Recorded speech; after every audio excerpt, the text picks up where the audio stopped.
Bro, Boruto Chapter 75 is easily one of the best Boruto chapters yet. It managed to finally answer things we've been wondering for years now, while also raising a bunch of new questions in the process. The title of this chapter is called The Domain of Gods, so you already know it's going to be good, so let's start talking about it. The chapter starts off right where we left off, with Amado giving us a surprisingly quick and concise recap of Eida and Daemon's abilities, telling everyone how Eida can enchant everybody other than blood relatives in Otsutsuki, and how her Senrigan lets review all events in the present and past up until her birth, where Amado finally confirms Eida's age to be 16 years old, so she's not a pedophile.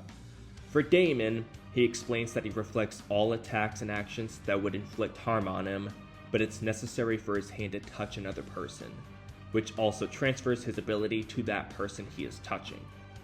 I assume Amado means that when Daemon is touching someone, that person will also be safe from harm if they're attacked. But this clearly isn't true in all cases, because Daemon was literally covering... Nice. But this clearly isn't true in all cases, because Daemon was literally covering Code's mouth with his hand in Chapter 71, but Code's attack was still reflected. So if the one Daemon is touching is the one trying to inflict harm, it seems the attack still gets reflected. And the person Daemon is touching is only immune if they're on his side and not attacking him. Amado then warns them not to aim murderous intent towards Daemon no matter what, because it will get reflected on them. Daemon tries provoking Boruto and Kawaki and says, "Wanna test it?"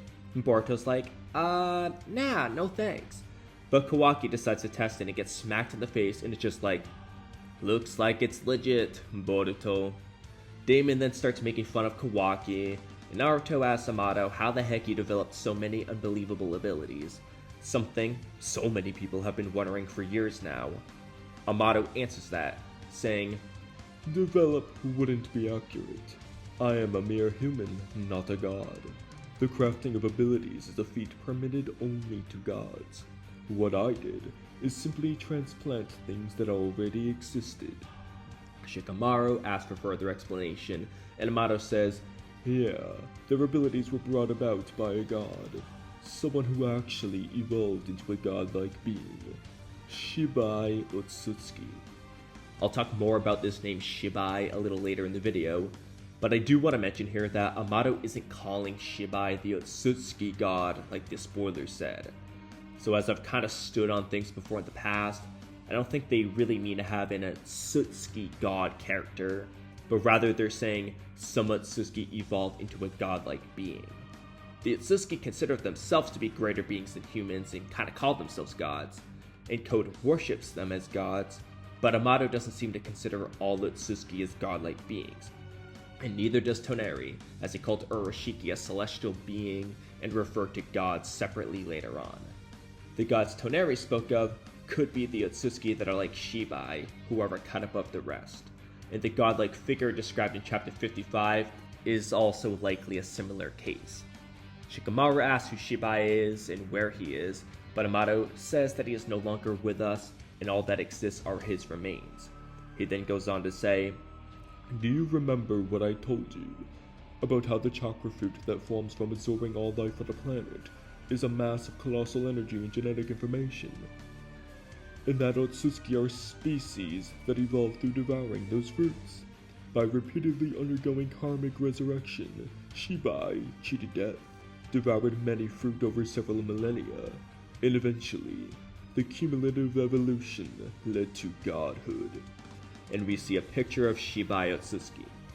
As I mentioned in my spoiler video, this guy kinda looks like a blend of Isshiki infused Momoshiki, and he seems to have a Byakugan right eye, Ishiki's Dojutsu in his left eye, and a Rinnegan third eye on his forehead. And I'd like to discuss this more in a separate video, but Shibai seems like a distinctly different character from the godlike being depicted in Chapter 55, which has completely different eyes and a bit of a different appearance. I imagine Kishimoto tells Ikimoto what dojutsu a character should have because, that kind of has some narrative storyline to it. So I doubt Kishimoto decided to change all the eyes of this character. I think it's just a different version of godhood, but I want to talk about that more in another video. Naruto then asks if Eida and Daemon's abilities are originally abilities that Shibai possessed, and Amado says that's right. transplanting DNA harvested from Shibai's remains results in the endowing of one or more of his abilities. So this whole conversation seems to imply that some or all of the Kara members' abilities aren't actually ninja tech, but instead are abilities from Shibai's transplanted DNA. But I don't know if Shibai actually had Boro's virus or Delta's I-beams or things like that, so some of the abilities might have been Amado's ninja tech. But we'll see what else they say in this chapter and in future ones. Shikamaru asks Katasuke if what Amado is saying is technologically possible, and Katasuke says, "Yes, I have been listening. It's just transplanting a person's ability into someone else, even using scientific ninja tools, would be difficult with current human technology." Damn it! It sounds like they might be implying Amado is from the future with this line, because Katasuke is basically saying Amado has futuristic technology, but I really hope that doesn't come true. I don't want Amado to be Kawaki from the future because of all the time travel loopholes they have to deal with. But on the bright side, it's also possible that they just mean that Amado has futuristic technology, but not that he's actually from the future. He's just advanced in science. After all, Orochimaru and Kabuto have already been pulling this stuff off for years now. Like when Orochimaru implanted Hashirama cells into Yamato and Danzo to give them wood style, or when he implanted Danzo and Shin Uchiha with Sharingan, or Orochimaru's creation of Mitsuki and Mitsuki Sage powers, or how Kabuto implanted Madara with Hashirama cells to give him wood style, an ability from Hashirama, and Hashirama's other abilities like regen, and also to recreate the Rinnegan too, or how Kabuto implanted the abilities of the Sound 5 and Team Taka all into himself, and he used all of their abilities versus Itachi and Sasuke. Like, Orochimaru and Kabuto did this stuff over 16 years ago, and in the case of Danzo and Yamato, that might have been like 20 plus years ago. So Katasuke might just be fodder compared to Amado, Orochimaru, and Kabuto. And on that note, Katasuke admits that, "Having now witnessed numerous texts beyond human intellect, like at the airship's crash site and in young Kawaki's body, I cannot say with any surety that it is impossible." And the airship carrying Kawaki was actually created by Victor, by the way. And Katasuke is sounding a little bit like Orochimaru when he says, "Young Kawaki's body." You find a body, a young body. But anyway, Amado calls Shikamaru out saying, "That's low, Shikamaru. You think I'd make things up at this point?" "Hell yeah, I do, Amado. I still don't trust your sussy ass." And either that is Shikamaru, who says, "Don't pay my cautious nature any mind. To be blunt, I just can't get myself to trust you." Naruto asks Amado to go on, and Amado explains that Shibai's abilities were quite incredible, and that without needing to weave signs as with ninjutsu, he could generate storms with the wave of his hand and call forth lightning bolts with just an angry roar. Which, I don't know about you, but I kinda found this funny. Like, making storms and lightning is fine and dandy, but it seems like this is supposed to be a big deal, but it doesn't sound all that impressive at all, considering the Ten Tails was making cataclysms in the war and destroying shit left and right with Jubi Blast, and Kaguya had a giant Truth Seeker orb that was gonna blow up the entire time space or whatever, something like that.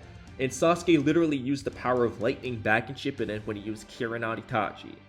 So these better be some big ass storms and lightning bolts, or else it's not that impressive. Anyway though, Amado says that these abilities are called Shinjutsu, and that such godlike abilities were neither ninjutsu nor sage arts, but were phenomena equivalent to divine miracles. Furthermore, in addition to Eida and Daemon's abilities, Code's claw marks are also Shinjutsu, as are the Sukuna Hikona and Daikoku Ten that Kawaki inherited from Isshiki, and the immortality art that enables resurrection, Karma. In fact, ninjutsu itself fundamentally attempts to reproduce phenomena similar to Shinjutsu through weaving signs and concentrating one's chakra. Sarada then interrupts and asks, "With all due respect, are you saying our ninjutsu are nothing more than a pale imitation of these Shinjutsu?" Amado responds, saying, "Did I offend you? I am simply stating fact." Shikamaru then admits that the Otsutsuki's technological capabilities far exceed their own, but he has a question. With karmic resurrection, he ought to live forever, so why is he a corpse? Or did someone kill Shibai? Amado says, I don't know what really happened. It's certainly possible that he was killed, but what if, after many cycles of evolution, he ascended to a higher dimension where a physical body isn't required? If no body is needed, neither are resurrection nor vessels. It's a hypothesis that Shibai deliberately discarded his body. Shikamaru says that, that might sound crazy, but if a god is meant to be a flawless being, then the theory has some merit to it. And Naruto's just like, right. With a funny look that shows he has absolutely no idea what they're talking about, and neither does Boruto. But Amado says that, what I'm trying to say is that Otsutsuki powers contain hope, to make what is impossible to us possible, such as bringing my daughter back to life. And bingo, there it is, folks. I told you that was Amado's goal. But let's keep letting Amado talk for a minute. Or actually, never mind, because Delta shows up where Sarada and Mitsuki are, and Sarada tells Delta that she shouldn't be here, but Delta says, I know, but I really wanted to see Eida. Don't tell Shikamaru, okay? Sarada says, no way! And Delta says, at least I didn't show up over there. Just let me look at her. Sarada's like, no! Because Delta is particularly suggestible, and she'll get in trouble, and Delta keeps begging and says, please, just a few minutes. I'll stay right here. Please, pretty please. Then Sumire shows up and says, Delta, time to go to sleep. And then Delta falls asleep. So I thought, this scene was pretty funny, and it's also meant to foreshadow what's about to get revealed, which is something I've been saying for a long time now. But it also shows us that you don't actually need Amado specifically to use Delta's shutdown code. It looks like Sumire was granted the ability to use it too, and probably Katasuki as well. You also don't need eye contact for it since Sumire was behind Delta when she used a command on her. Sumire also explains that Delta isn't supposed to be able to disobey Katasuki or her, so her program needs to be checked. So most likely only Sumire, Katasuki, Amado, and maybe Shikamaru and Naruto can command Delta around, but not everyone. Mitsuki then surmises that, that's how strong Eida's charm is. I need to be careful too, since Eida's charm can override Sumire's orders. Then Sarada admits that, okay, Eida's ability is a lot more fearsome than she thought. The scene then cuts back to Amado and the others where Shikamaru says, bring your dead daughter back to life? And Naruto recalls that Amado said his daughter died 12 years ago, which is around when Boruto was born. I'm not going to show every panel for this next part, but I am going to read it because I just really like this section of the chapter. Amado then says, my daughter Akebi suffered from a terrible disease. It was an unknown cause. No drug or cure was effective. It was a fatal illness that doctors had given up on. Probably the same ninja AIDS that killed Itachi and Kimimaro. But I didn't rail against them, because I'd already discovered a way to resolve the situation. I'd make her a new body via cloning. I didn't care about the ethics anymore. It seemed illogical to give her a totally new shell, rather than fix a defective product. After all, this was a field that I'd long tinkered in. The bar was significantly easier to clear than developing new meds. Akebi died a short time later. Yet I wasn't sad, at least not at that point. I plugged away, in a race against time.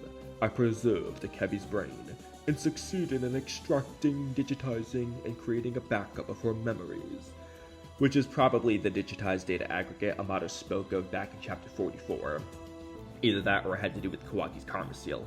One or the other anyway. Continuing though. About 9 months after my daughter's death, she was abruptly completed. She had Akebi's voice, her exact appearance, plus her memories. But she was a total stranger. And I like the contrast in Amado's expression before and after the panel of Delta, where at first he looks really happy to see his creation, but then he looks horrified when he realizes that Delta is not the same person as Akebi. I thought this was good.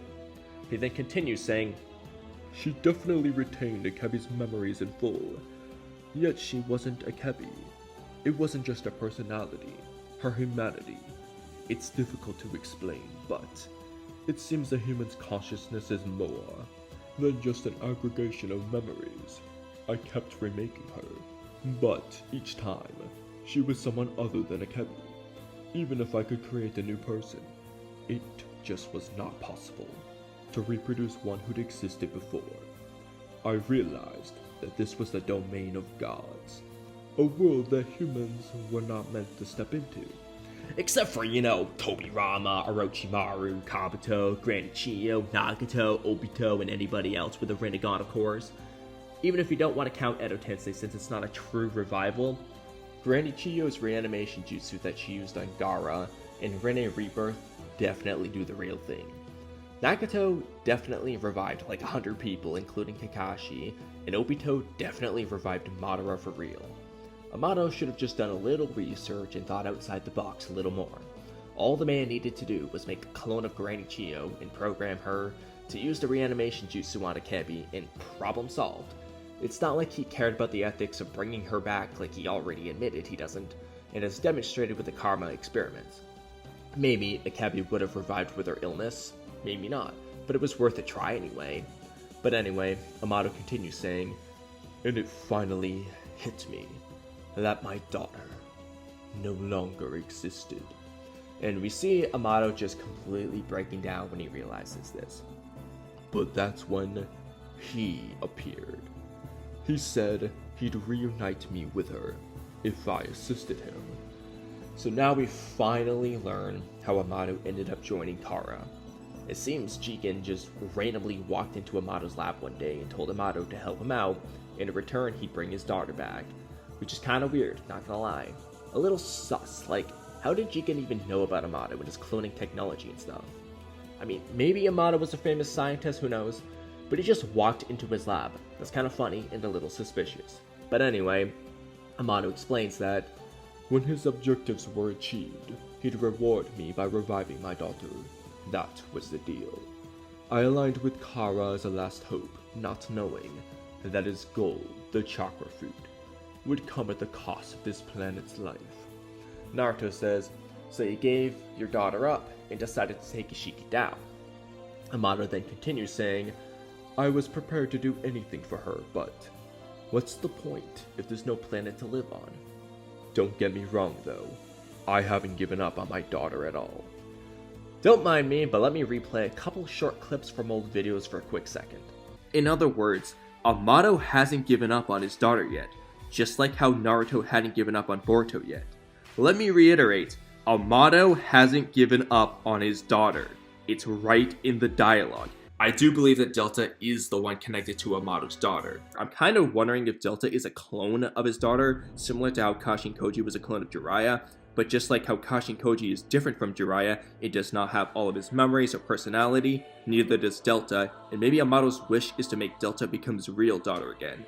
Might be when Amado tries to convince Kawaki to carry out the end goal of Amado's master plan, which I think is to bring his daughter back, or potentially more specifically, to turn Delta into Amado's real daughter. Man, I'm so happy to read this chapter. Anyway, Amado says, Jigen never specified how he was planning to revive my daughter. It's even possible that he may not have ever intended to do so. And that's very true. Like I said in the past, Isshiki might not have even planned on ever actually fulfilling his promises to the Kara members. And if he did, it was probably through the ability to grant wishes that comes from his mythology in the 8th Path's Dharma Wheel mythology with Ishiki's eye. But it appears that Amado doesn't know about this. He continues though, saying, but as I worked towards taking him down, I discerned the mechanism of karmic resurrection. It's what Isshiki was trying to do through vessels, and my attempt to reproduce Akebi using a clone was almost identical. My failed efforts at reproducing personality, which crossed into the domain of gods, was possible only with the miracle of godly power, the Shinjutsu karma. Sumire then finally gets what Amado was planning to use Kawaki's karma for, and Amado says, I added Akebi's data to Kawaki's reconstructed karma. All Kawaki has to do is implant karma into a new cloned body that I'll prepare. That should be enough to revive Akebi. I know I read an awful lot there, but I had to. I just love reading this scene, and it finally talks about the topic I've cared about probably the most throughout this entire series so far, and that's Amado's plan. I'm so glad Amado finally talked about it, Everything else here is just icing on the cake. However, I do want to mention one thing real quick, and that's that this plan seems weird and doesn't really make sense. There's a way to maybe explain it, but it seemed doomed to fail in the exact same way his original plan did. And I plan to talk about this more extensively in another video, but I'll briefly talk about it a little bit now.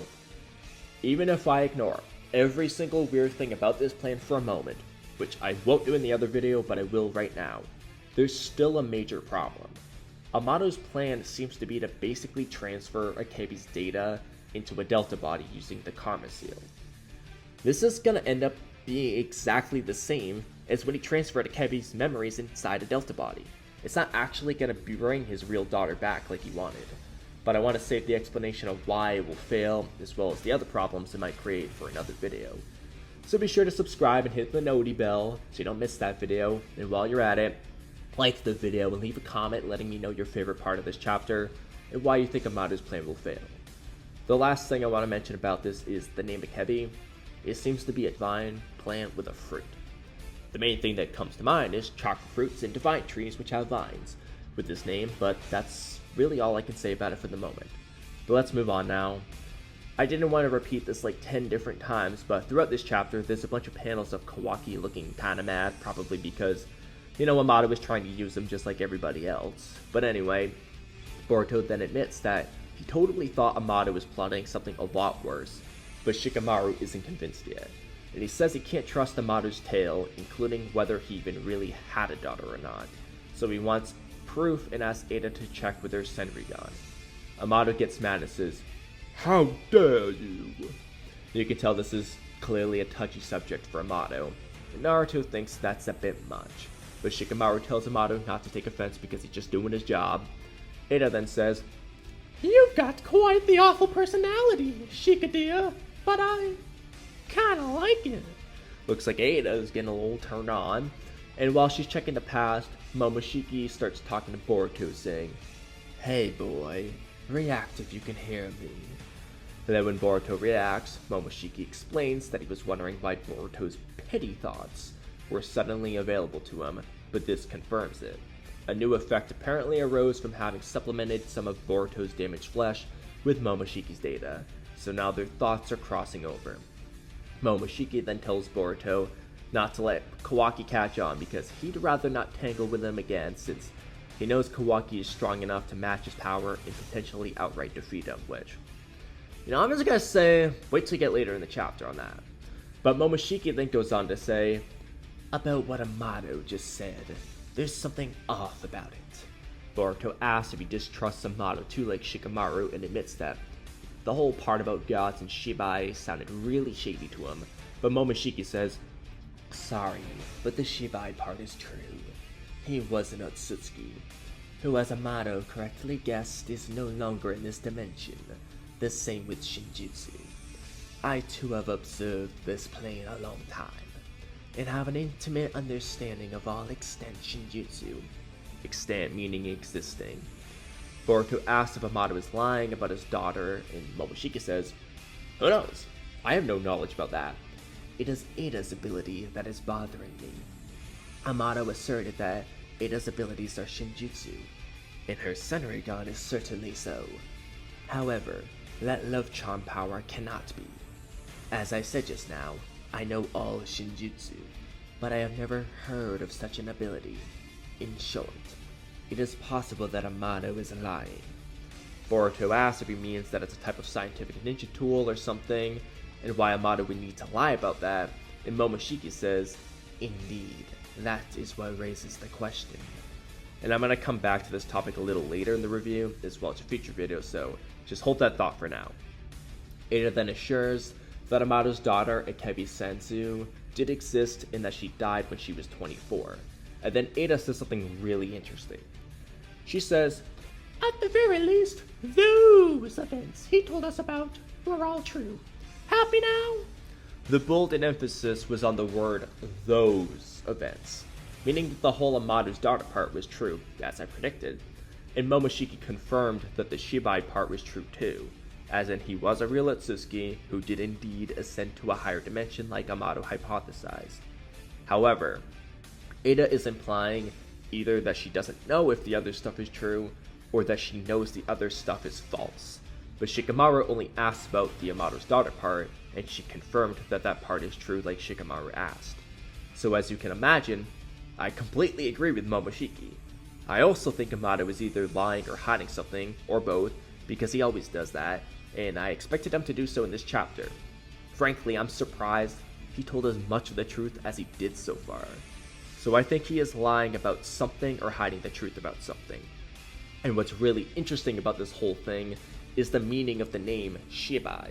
I want to talk about this in more depth in another video, but it's not a name based on a Japanese folktale like every other Otsutsuki we've seen so far. And it also doesn't end in shiki like all the male Otsutsuki we've seen so far either. Instead, it's just a Japanese word, and the four main meanings I found online are a play, acting as in acting in a play, lies, and BS. And another one I saw was hypocritical. Kind of sounds like what Amado tends to do a lot and what he is likely still doing right now. But when I only read the spoilers, the name Shibai gave me 4 possible implications for this, but one of them seems out of the question now. And another one is like a little forced, a little iffy, but I'll mention them anyway. Option number 1 was that Amado is making all of the Shibai stuff up. In other words, Shibai is BS, he's just a lie, and Amado is acting and putting on a show for everyone. However, Momoshiki said that the Shibai part was true, so this probably isn't the case. Option number 2 was that everything Amado said about Shibai was true, but Shibai's death was BS, meaning he isn't actually dead because he ascended to a higher dimension, and so Shibai himself is the one who's acting and lying in this case. However, Momoshiki kind of confirmed that already, so I don't know if I'd really call this a lie or not. Like, I don't know if Shibai was actually hiding this, because Momoshiki knows about it. Option number 3 is that Shibai is real, but Amado is still hiding something and telling only half the story, or straight up lying about part of it. And so his connection to Eida and Daemon and the rest of Kara might not be exactly what Amado said it was. So it's basically just a less extreme version of option number 1. This one or option number 4 seems to be the most likely options, based on Momoshiki and Eida's dialogue earlier. They imply the Shibai and Akebi stuff is true, but not the Eida stuff. And option number 4 is really just a combination of options 2 and 3. Shibai faked his death, and Amado is also hiding some things or lying about some things. This is basically option number 3, but trying to tie Shibai into the lying plotline. But like I said, I want to discuss this further in another video, so let's keep going.